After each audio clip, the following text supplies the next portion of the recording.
చావా లాంటి ఇంత పెద్ద మూవీ వస్తున్నప్పుడు బేసికలీ మన తెలుగులో ఏ మూవీ వచ్చినా కూడా ఆల్ లాంగ్వేజెస్లో పాన్ ఇండియా మూవీగా వస్తుంది. కానీ చావా లాంటి ఇంత పెద్ద సినిమా వస్తున్నప్పుడు ముందే మన తెలుగు ప్రొడ్యూసర్స్ కావచ్చు, బ్యానర్స్ ఎందుకు ముందుకు వెళ్ళలేదు? అంటే ఈ మూవీ మీద డౌట్ ఉండి బాక్స్ ఆఫీస్ సేక్ చేస్తే తీసుకుందామని చూసారా ఎట్లా అసలు?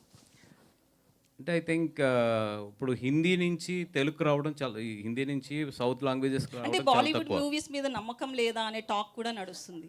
అంటే వాళ్ళది ఎట్లా ఉంటుందంటే, హిందీ మూవీ అనేది ఐదర్ తమిళనాడు అవ్వచ్చు లేదా బెంగళూరు కానీ ఇక్కడ కానీ ఆల్రెడీ వాళ్ళకి ఒక వాళ్ళది ఆల్రెడీ పాన్ ఇండియన్ ఫిల్మ్ ఇవ్వాలి. ఒక సింగిల్ లాంగ్వేజ్లోనే వాళ్ళు ఇండియా అంతా కూడా జనరల్గా రిలీజ్ చేస్తారు.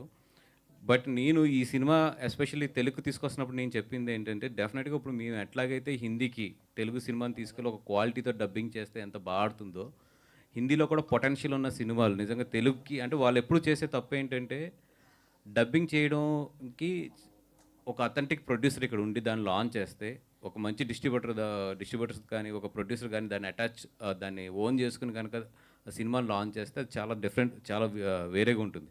హిందీ సినిమాలు కూడా ఇంతకుముందు డబ్బింగ్ అయ్యి వచ్చినాయి కానీ ఇక్కడ దాన్ని అడాప్ట్ చేసుకుని ఇక్కడ దాన్ని లాంచ్ చేయడంలో ఫెయిల్ అయ్యారు చాలాసార్లు.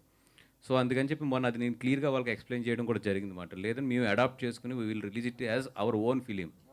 అండ్ నిజంగా really thanks to the Maddock. ఎందుకంటే మీరు చూస్తే ఇప్పుడు గీతార్ట్స్ బ్యానర్ వాళ్ళు రైట్ సైడ్లు ఇచ్చారు. అంటే ఒక సినిమాకి ఏంటంటే పోస్టర్కి మాకు లెఫ్ట్ సైడ్ అప్లో ఉంటే కనుక అది మెయిన్ బ్యానర్ అని లెక్క. నేను ఫస్ట్ వాళ్ళకి పోస్టర్ వేసి పంపించినప్పుడు గీతార్ట్స్ నేను రైట్ సైడ్ వేసి పంపించాను. బట్ వాళ్ళు గీతార్ట్స్ మీద ఉన్న రెస్పెక్ట్ కొలిది they change it to the left. వాళ్ళది చాలా మంచి కంపెనీ మ్యాడాక్ అనేది, you know that very big company. But they also respected Geetha Arts very. And లేదంటే ఇది తెలుగుకి వెళ్తున్నారు కాబట్టి యువర్ బ్యానర్ ముందే ఉంచండి అని చెప్పి they respected us our banner so much. And I'm in front of the media I'm very thankful to the Maddock the way they gave us the respect.